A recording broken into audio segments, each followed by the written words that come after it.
And welcome back to NRL 360. A lot of change happening out at Canterbury Bankstown at the moment. We'll discuss last season, this year, and a whole stack more. Two of their star players, Moses Mbye and Michael Lichaa. Hello, gents. Hey, how boys? Yeah, very good. So let's kick off this chat with a brief look back on last year. 2017 wasn't a great season. How did you both end up feeling personally about your own football coming in of that pretty tough season?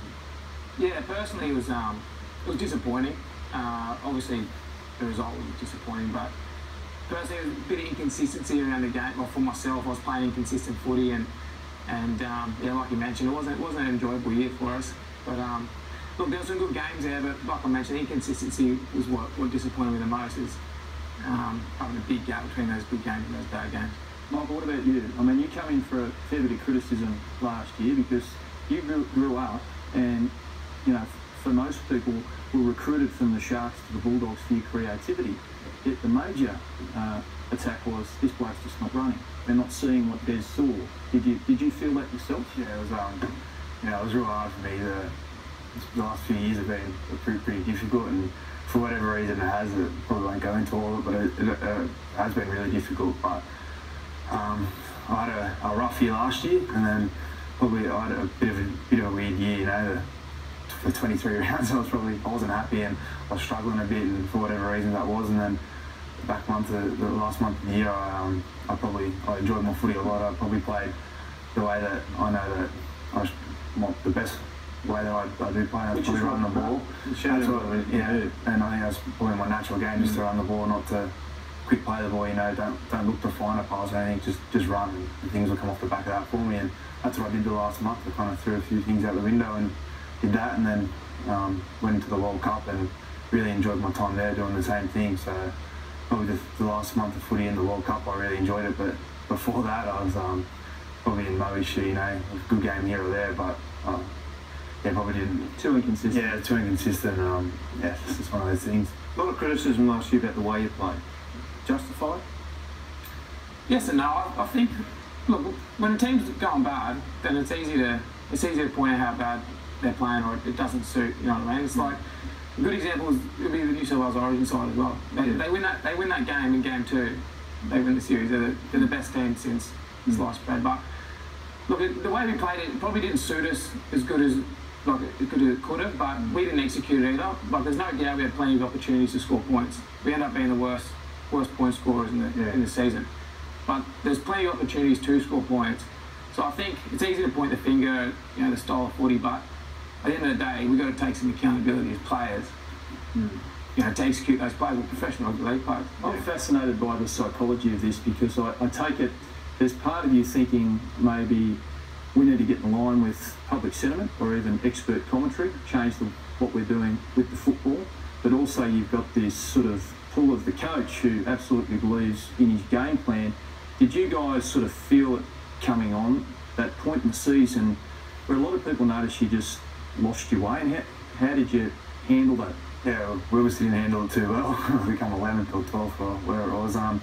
Look, if you want to have a good year, I think you got to kind of block out what commentators and fans are saying, and you got to back the coach. And I think we tried, we did our best, and we didn't play good enough footy. And yeah, I know there was definitely a lot of talk from fans and commentators, why we're playing this way, or why is this player playing this certain way. And it's just the way it went, and you couldn't really, you got to stick by each other, you know. You're not going to go off and do what you want by yourself, or that we all backed theirs and we backed the game plan, and we just didn't.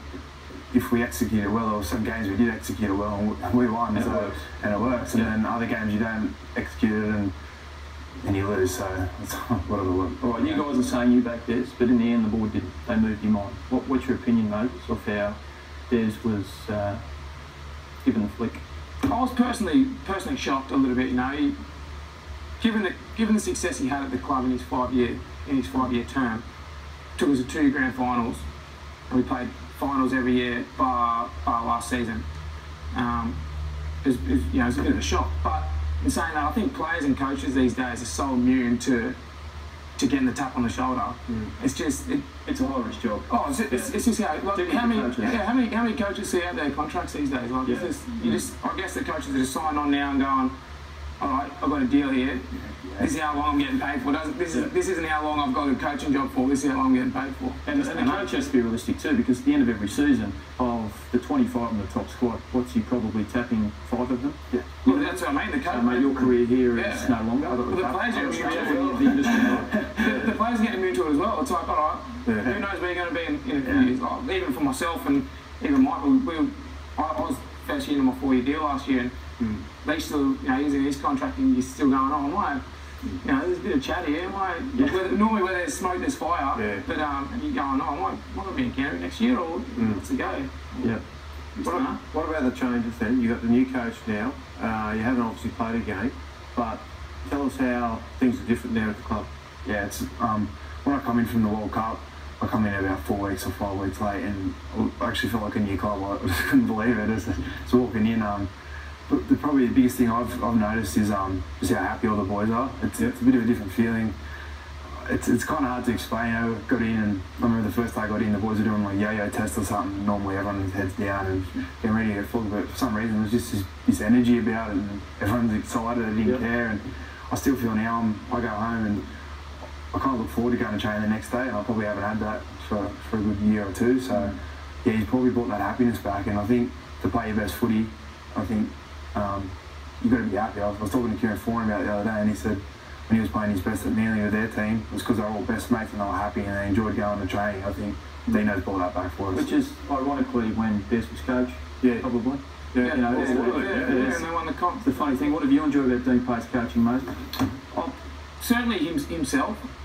As far as his character, what he brings to outsiders, he's a real one of the boys. He's a real good bloke to just talk to. His door's always open for you. You can always go and have a chat to him. But his vision of where he's taken this club is really inspiring. To be honest, he bleeds blue and white. As you know, he played at the club and won a comp there. But his vision for where he wants to take us as a club, it's really exciting. So what is that? Well, you give him 3 years, 4 years at the club. He finally gets it to where he wants it to be. What does it look like? It's certainly expansive style of football. Expansive style of rugby. Yeah, he's big on scoring points. Like I mentioned before, we're the worst point scorers last year. And he wants to score points, and how he's put the side together and the way he's built these structures for us. It's a real exciting brand of rugby league, and I think the fans have something to be excited about to watch, and certainly the players. We're all really excited to get out there. So as a young playmaker, sorry, Kenny, I'm intrigued about this. Des had a reputation as the nutty professor, the mad scientist. Was writing all his IT. So by comparison, Dean Pay, the little bits I've got out of Camp Bulldog is that it's a simpler message. Yeah. Less complex. Yeah, definitely. It's, Desi was obviously really good at what he did, but Dean's probably the complete opposite of kind of style of coach. I'd say he's just kind of more play what's in front of you. You kind of got to first grade for a reason. It's like for Mo, it's just run the ball. That's what you're good at. Me, probably the same. You got someone like Kieran, he wants him to direct the team, but for certain players, he's just said, do what you're good at, and so I've really enjoyed so far. So I think we're hoping anyway that we can play a bit more what's in front of us, and we haven't kicked the ball off yet, so obviously things can change during the year, but yeah, that's at the moment at training, that's how it's been. You can just play a bit of footy at training, so it's pretty exciting. Yeah, you're not going to go into this season distraction free. The Bulldogs Football Club board elections are on this weekend, and our own James Super was able to catch up with current club chair Ray Dibb and the head of the reform group, Lynn Anderson. I think one of the key triggers for both my husband and myself deciding to run was, some of the decision making last year that for us, we were hearing, commentators like yourselves and your shows, saying Canterbury used to be a revered brand, a much respected brand, and for us that really hurts, not just for our family, but all the people over the last 30, 40 years. We've worked really hard to get our brand, our club up to a really nice state on and off the field. To have people in the main saying that we've fallen is not nice. We just want to bring the family club together again, and that means going back to what I have often called the Bulldogs way. It's our culture, it's tried and tested, it's successful. Those values are as relevant now, probably more, in this day and age with increasing governance and, the spotlight on sport. We need to be absolutely authentic in our culture and our values. With this board, the stability, we know the people, we know the players and staff. And I think with a couple more years, we'll be able to see some results and return on our investment. But the biggest thing I've got to say right now at the moment to the members is that all the players, their families and their staffs are very happy. We've never been happier for a long time. The families are all happy now, and that's what we are, the family club. Stability rate. How important is stability at the strong NRL clubs? Mate, it's extremely important, you know, for your stakeholders, you know, your relationships with, you know, everyone at different levels, whether it's government, the head office, your sponsors, but more importantly, your staff and your players. I mean, they don't want anything else other than now is stability. They're ready. They've had a great off-season under Dean. They're looking forward to their first trial game, but more importantly, that doubleheader in Perth. We're really excited about that. All right, who are you voting for? Are you allowed to vote? I think we're I'm allowed to ask a question. we are allowed to vote personally, I don't think. But look, I think, like you said, it is a distraction. So the players don't get too involved in that sort of stuff. But it is disappointing. The disappointing thing about it is, that, and you can't help but see it, like cuttings like that or little articles in the paper, is that the opposing board has announced that we're an unhappy camp or a club that needs rebuilding or something like that. Because I can assure you now, the position that the current board's got us in is it's a happy camp. But that wasn't the case last year. You know, this was a club. But we were losing games last year. Yeah. Who's happy camp we losing games? We weren't winning footy games. Agreed. We don't know how upstairs we still perform well. We don't know about that stuff. We weren't winning footy games, so we weren't a happy camp downstairs. Yep. But the current board has got us in a position now. We just spent the week up in Terry with our families. There's nothing wrong with the family culture at our club at the moment. We've got a new head coach. We've got a handful of new recruits coming in. We're optimistic about 2018, that's for sure. We're excited to play footy. And the club, personally, for myself, my opinion, is the club's heading in a really good direction. Okay, you mentioned a couple of new signings, Michael. Aaron Woods and Kieran Foran spring to mind. There's been a couple more recently. But who's been the better signing? Woodsy or Foz? Depends who you ask. For Mo, probably Kieran Foran, because he's going to be setting up all his tries for him. Yeah. And for me, maybe Woodsy, you get some quick play the ball, so it depends who you're talking to. Is he what you expected, Aaron Woods? I mean, you haven't played with him before anywhere? We played City Country with him a couple of years ago, and I know him pretty well through. I'm good mates with Clemmer, and him and Clemmer obviously very close. Weird. It's, no, he's awesome. He's been really good around the club. He's kind of taken that leadership role on a bit with the middles. You know, he's obviously played for Australia. He's probably the key forward at the moment, and I think him and Clem working together, it's probably going to bring out the best in Clem, because they're actually they're different forwards. You know, Clem will run as hard as anyone in the company. He'll bust tackles and all that. But Woodsy he's got that bit of offload and all that. Got a bit of footy in him. Yeah, so now bring out the best. One of the big questions is whether or not Kieran Foran is still up to NRL footy at the level that we have seen in the past since he's come to the Bulldogs. What's your opinion? Well, the way he's been training he's up for it. So he was rested and rehabbed pre-Christmas. Yeah, he came over. So his body's injured. back. He did come over injured.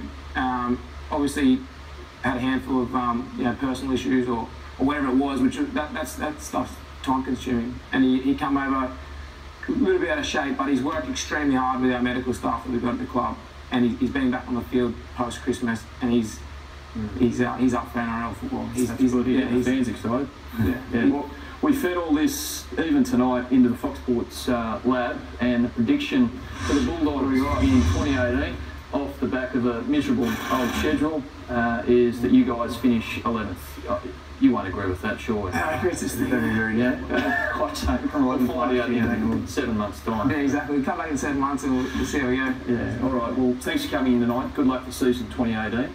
I know coming off the back of last year, you're both hopeful that things get better, both personally and as a team, and I'm pretty sure they will from what I've seen here tonight. So, all the very best. Thanks, Thanks, guys. Thank you. It's time to take a break. Ask Kenty is up.